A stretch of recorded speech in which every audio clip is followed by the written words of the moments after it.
Isang mapagpalang araw mga kaibigan. Tara at samahan niyo po akong ibahagi sa inyo ang aking kwento. Pero bago po tayo magpatuloy, ay paki-like po ng ating video at paki-click na rin po ng subscribe button. Ganun na rin po ang bell icon para lagi po kayong updated sa paparating ko pa pong uploads.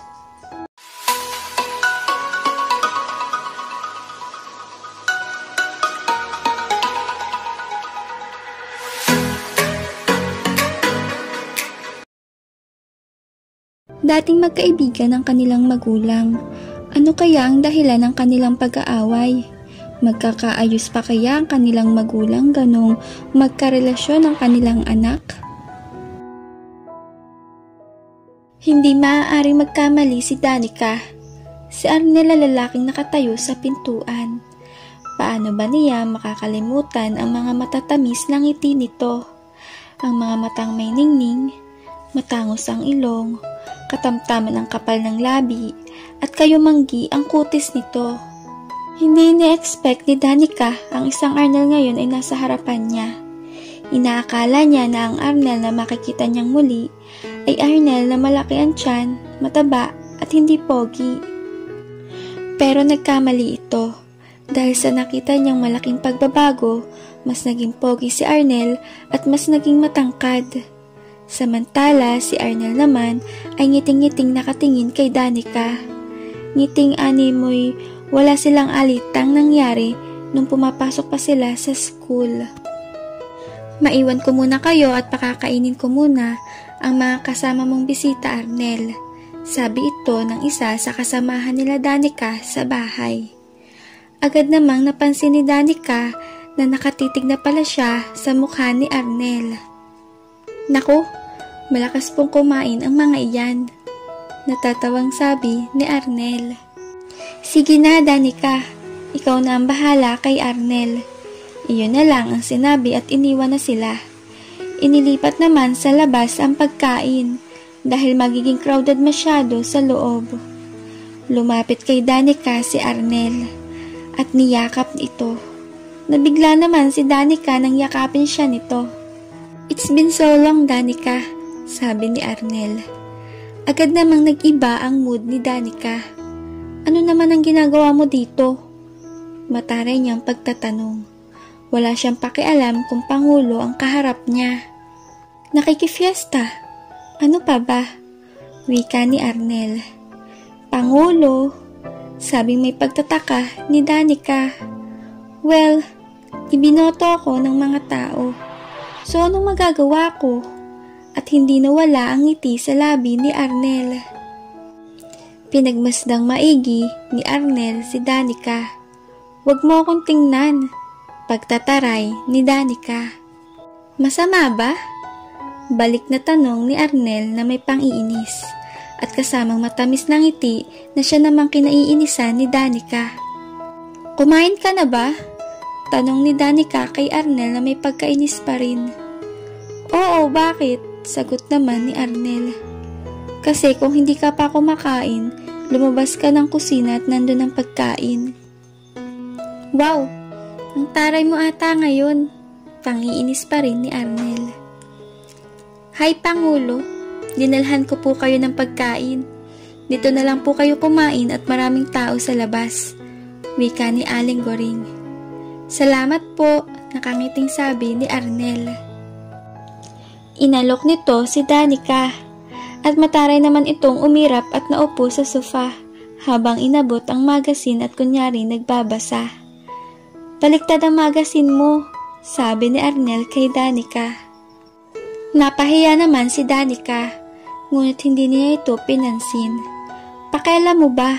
Sagot nito kay Arnel na may mataray na tono. Cool ka lang, Danica. Ngayon na nga lang tayo nagkita tapos susungitan mo pa ako. Tumaas lang ng kilay si Danica.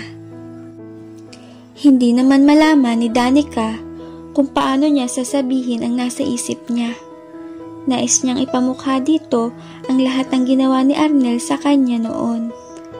Basta, gaganti ako, sabi nito sa sarili. Dahil sa pagsusungit, ni Danica. Hindi na nagsalita ito hanggang matapos kumain. Ngunit habang kumakain naman si Arnel ay palihim na iniisip ni Danica na gutom siguro ito sa dami ng nakain. Sa bagay, kahit naman noon malakas na talaga siyang kumain. Let's go, aya naman ni Arnel kay Danica matapos itong kumain. Ha? Nagtatakang sagot ni Danica. Tara sa amin, para makita mo naman si inay at si tatay. Alam nila na nandito ka, kaya binilin ka nila sa amin na isama kita. No! Mataray na sagot ni Danica at bigla namang dumating ang nanay ni Danica. Anak, okay lang ba kayo dito? Nabusog ka ba, Arnel? Nabusog po ako, tita. Masarap po ang handa ninyo. Nakangiting sabi nito sa nanay ni Danica. Siya nga po pala. Isasama ko po si Danica sa bahay namin. Hinahanap po kasi siya ni mama.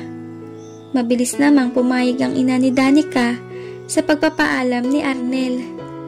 Hindi ako sasama. Masakit ang ulo ko. Pagod ako. Pagdadahilan naman ni Danica. Sige po tita, thank you po. Let's go. Pahila naman niyang hinawakan ang kamay ni Danica palabas ng bahay. Pilit inalis ni Danica ang kamay ni Arnel sa braso nito. Subalit nang makalabas ng bahay ay itinigil niya ang pagpupumiglas. Ayaw niyang makita iyon ng mga tao. At maging si Arnel ay naging behave kasi baka sabihin ng mga tao ay binabastos niya si Danica. Nagtayuan naman ang ilang lalaki sa pagkakaupo. Sa likod at unahan nila pumwesto. Obviously, mga bodyguard ito ni Arnel. Ako na magdadrive, sabi nito sa driver. Kinuha niya ang susi at lumipat ang driver sa van na sinasakyan ng bodyguard. Matapos makasakay ni Danica ay pinaandar na ni Arnel ang sasakyan. Alam mo, buwisit ka sa buhay ko. Hindi nakatiis na sigaw ni Danica. Imbis na mainis ay tumawa na lang si Arnel. Sobra ka naman sa akin, sabi nito kay Danica. Hinahanap ka nila inay at tatay kasi nabalitaan na bumalik ka na daw. Hindi na siya umimik kasi ilang sandali na lang ay papasok na sila sa gate ng bahay nila Arnel. Pagbaba ng kotse, agad nang sinalubong ng mga tao si Arnel. Baka sa mukha ng mga tao ang saya at nakita nila ang kanilang pangulo. Danica, ikaw na ba yan? Tanong ni Miss Amore. Magandang hapon po, bati nito. Ang ganda naman ng batang ito, sabi naman ni Mr. Pablo na tuwang-tuwa sa muling pagkakakita kay Danica. Happy Fiesta po, bati ni Danica sa lahat na may matamis ng ngiti. Inaya ni Arnel si Danica papasok ng bahay at nagulat si Danica nang maramdaman niyang inakbayan siya ni Arnel. Pasimple niyang siniko ang sikmura nito. Ngunit sadyang baka sa mukha ni Arnel ang mga ngiti niyang kay tamis. Halatang wala mapaglagyan ng tuwa ng mga sandaling iyon. Wala na masyadong bisita sa bahay nila Arnel. Dumiretso na sila sa kusina. Ikinuha si Danica ni Arnel ng upuan para tabi silang umupo. Kumain na ako, wika ni Danica. Kapag hindi mo to kinain, magtatampo sa'yo si inay. Konti lang to, huwag kang mag-alala, hindi lalaki ang waistline mo, sabi ni Arnel. Nais namang kurutin ni Danica ang kanyang sarili sapagkat alam niyang nagbablush na siya. Higit pa doon nakangiting nakatitig sa kanya si Arnel. Alam mo, ang tagal ko nang hindi nakikita kapag nagbablush ka, wika ni Arnel kay Danica. At lalo namang namula ang mukha nito. Wala siyang nagawa kundi idaan na lang sa pagkain ng buko pandan na talaga nga namang masarap. Nung maubos ay plano pang lagyan ito ni Arnel sa plato. Subalit pinigilan na ito ni Danica. Tama na, busog na ako, sabi ni Danica. Okay, sige. So, tell me about you, sagot naman ni Arnel. Kwentuhan mo naman ako, sabi ni Arnel. Babarahin sana ni Danica ito ngunit biglang lumapit ang isang bodyguard. Tinatawag na daw ang Pangulo para pumunta sa plaza at magsisimula na ang program. Napansin ni Danica ang pagsimangot ni Arnel at tumingin ito sa orasan.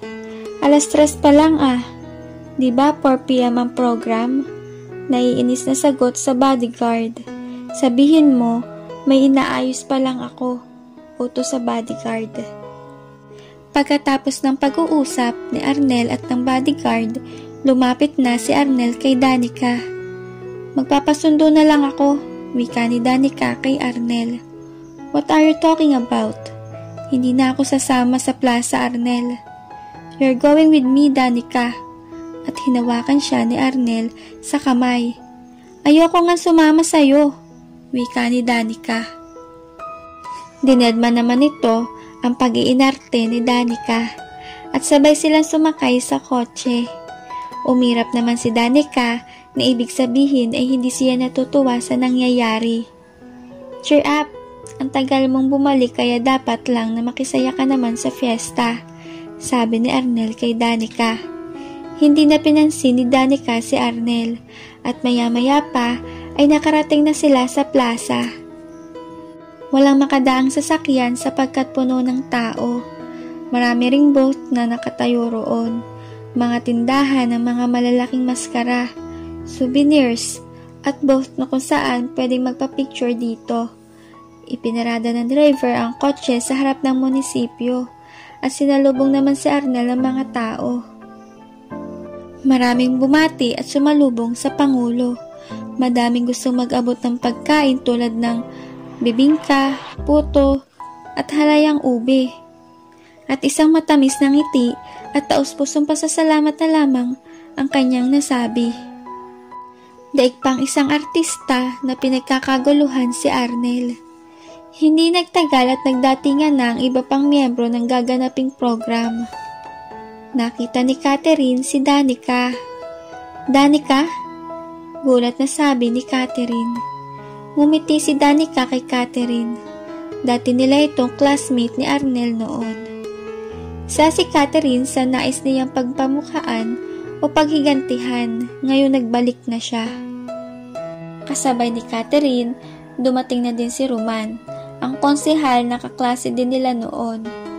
Habang nasa di kalayuan si Roman, hindi malubos maisip ni Danica na nahalal ito bilang isang konsehal. Hindi nagtagal, nag-umpisa na ang program. May mga sumasayaw na kabataan at kadalagahan. Naaliw sila sa panunood. Noon ni Danica naramdaman kung gaano na niya na-miss ang bayan ng Bulacan. Matapos ang kasiyahan, marami pa din ng tao. At tinawag na ng MC si Roman upang magsalita. Mahaba ang talumpati nito. Matapos ang talumpati ni Roman, ay si Arnel naman ang tinawag. Isang masigabong palakpakan ang isinalubong ng mga tao. Happy Fiesta po sa ating lahat, sabi ni Arnel at muling nagpalakpakan ang mga tao. Nais ko pong magpasalamat sa inyong lahat dahil kung hindi po dahil sa inyo ay hindi po magiging ganito ang kasiyahan ng fiesta natin. Muling pumalakpak ang mga tao. Nais ko pong i-welcome ang kababayan na ngayon ay nagbabalik upang tumulong sa pag-unlad ng ating lugar. Tinawag niya ang pangalan ni Catherine. Tumayo ito at nagtaas noo siyang tumingin sa mga tao. Nais niyang ipakita sa tao ang narating niya. Hindi nagtagal, natapos ang talumpati. Let's go! Yaya ni Arnel kay Danica. Saan na naman? Tanong ni Danica. Sa dating gawi. Hinawakan ni Arnel ang kamay ni Danica. Nakisayaw, nakisigaw, nakigulat, at nakikanta habang nakamaskara, gaya ng nakaugalian ng lugar nila. Sobrang saya at nalibang si Danica. Nakalimutan niya na ang taong kasakasama niya ay may atraso pa sa kanya. Lumapit sila sa isang booth para magpakuha ng picture. Hindi na nila hinubad ang suot na maskara. At pagbilang ng 1 to 3, sabay nilang dalawa itataas ang maskara at ilalabas ang dila. Dati pa nila itong ginagawa At sa mahabang taon na lumipas, hindi lubos maisip ni Danica na mauulit niya pa ulit ito kasama si Arnel. Maya-maya pa ay inaya siya ni Arnel na makisali sa kasiyahan ng mga lola na magkakahawak sa baywang. Humawak sa baywang ng lola si Danica at si Arnel naman ay sa baywang ni Danica. Nagulat dito si Danica. "Easy ka lang," wika ni Arnel. Damang-dama ni Danica ang mainit nitong hininga sa tainga. Dahil dito tumayo ang mga balahibo nito. Hindi nito maintindihan kung bakit gano'n na lang ang reaksyon niya kapag malapit sa kanya si Arnel. Nagsimula ng gumalaw ang pila. Panay tawa niya sa sobrang saya. Naaliw siya sa mga sumasayaw na lola.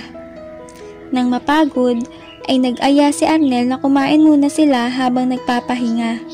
Humiwalay sila sa karamihan. Bumili si Arnel ng soft drinks, kikiam, at squid balls, gaya ng madalas nilang kinakain noon sa eskwelahan. "San tayo?" tanong ni Danica. Wala silang mapwestuhan kasi puno ng tao. "Doon tayo," aya naman ni Arnel. "Sa estatwa? Are you serious?" Pagtatakang tanong ni Danica. "Ako ang bahala sa'yo," sabay kindat ni Arnel. Pumasok sila sa kadenang bakod. Bilang bakod na kadena, sign ito na bawal sa loob.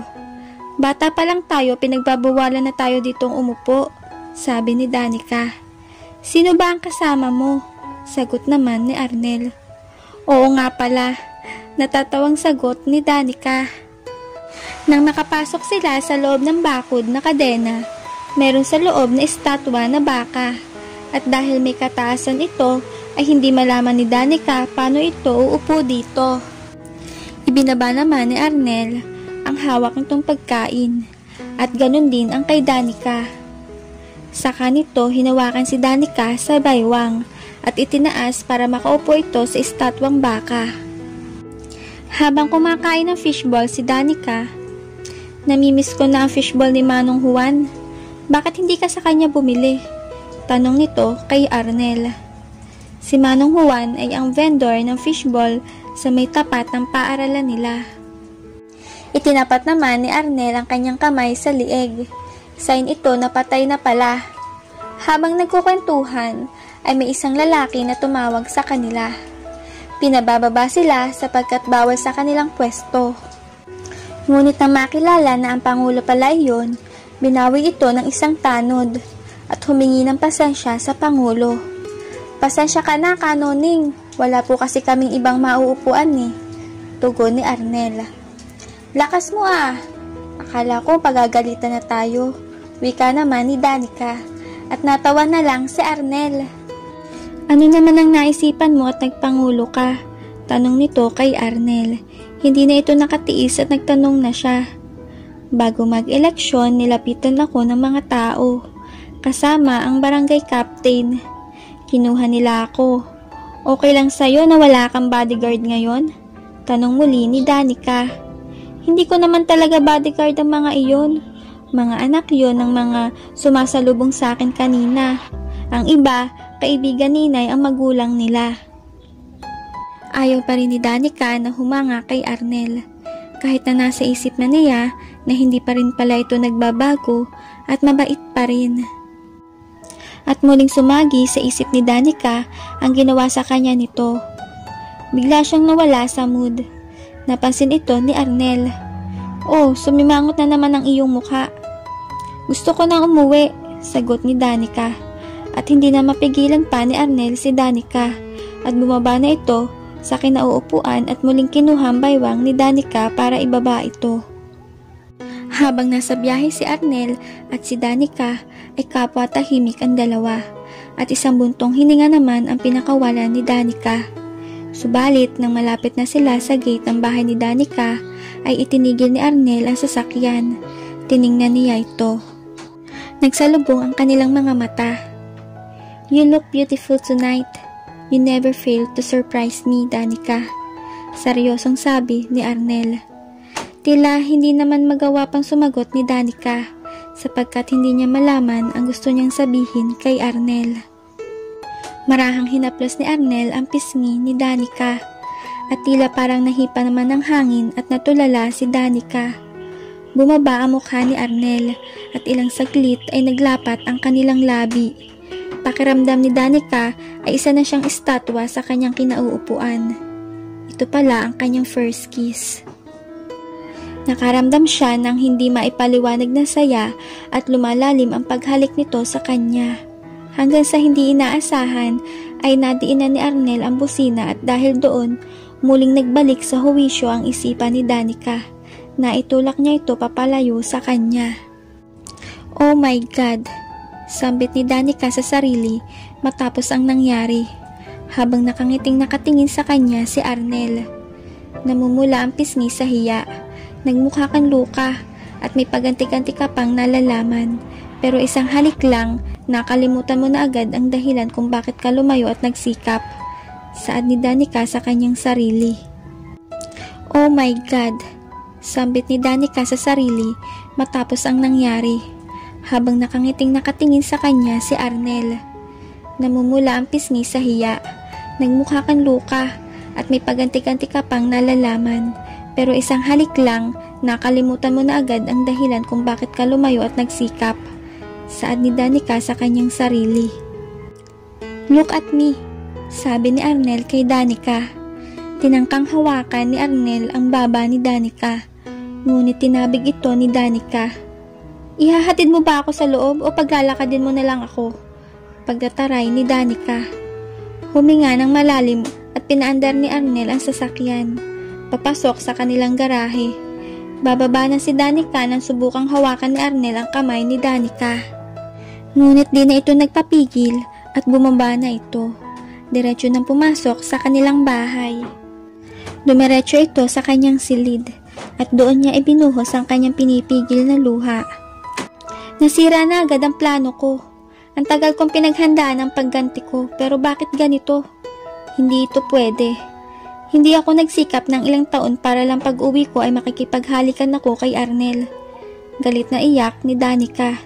Hindi na ito mauulit pa, wika ni Danica sa sarili. Samantala, hindi maalis sa isip ni Arnel ang mga nangyari pag-uwi niya sa bahay. Walang araw na lumipas ang hindi niya pinagsisisihan ang mga binitiwan niyang salita kay Danica. Hindi niya naman sinasadya ang lahat ng yon. Oo, aminado siya na nung mga panahon na yon ay may gusto siya kay Clarice, kaya nasabihan niyang pangit si Danica. Pero bata pa sila noon, bata pa ang isip at mahilig sa kalokohan, at nun lamang din siya nagsimulang magka-crush, kasama ang palad ay maling babae pala. Noon pa man ay nagagandahan siya kay Danica. Tanging problema lang dito ay may sungking ngipin at parang lalaki ito kung umasta at napakapayat. Pero bukod doon, kakaiba na ang ganda ni Danica. At siya lang ang aking kaibigan. Kay Danica lang ako komportable magsabi ng problema. Except sa pagka-crush kay Clarice. Dahil alam ni Arnel na galit si Danica kay Clarice. At kung magkameron man siya ng kaibigan, ay wala na makakapantay pa kay Danica. Alam din ni Arnel na bukod sa kanya, ay wala nang iba pang kaibigan si Danica. Kaya ganun na lang ang pagsisisi niya sa mga nabitawan niyang salita. Nagpa siya noon si Arnel na kausapin si Danica at mag-sorry. Subalit naisipan niya na palipasin muna ang galit ni Danica. Ngunit huli na ang lahat. Sigurado si Arnel na isa siya sa dahilan kung bakit pinili ni Danica na umalis at lumayo na lang at nakonsensya siya sa nangyari. Halos araw-araw pumupunta siya sa bahay nito upang kamustahin. At kahit paano, sumasaya siya kapag binabalita sa kanya na nasa maayos naman daw at asensado si Danica. Hanggang sa nakapagtapos siya ng course na engineer. At nag-decide siya na magnegosyo na lang sa kanilang lugar at ang pagtulong na din sa kanilang kababayan. At ito marahil ang dahilan kung bakit ako inihalal na pangulo. Hindi naman maipaliwanag ni Arnel ang excitement kapag papalapit na ang fiesta. Dahil sa nang minsang makita siya ng ama ni Danica sa barangay hall, ay naulit niya kay Arnel ang malapit ng pag-uwi ni Danica. Nananabik na may halong kaba ang nararamdaman niya nung malamang uuwi na si Danica at hindi rin niya alam kung paano ito hihingi ng sorry. Hindi niya alam kung paano ito haharapin. At ang makaharap na niya, si Danica, hindi niya alam anong klaseng espiritu ba ang sumanib sa kanya. Maging siya ay nabigla sa pinaggagawa niya. Sukat na yakapin niya ito na para pang walang atraso. Nasira ang plano niya mag-sorry kay Danica. At ngayon may involved na kiss. Kahit kailan wala pa akong naikiss. At dahil sa kiss na iyon, malinaw na sa akin na higit pa sa kaibigan ang pagtingin ko kay Danica. At dito na po nagtatapos ang ika-4 na kabanata ng aking kwento.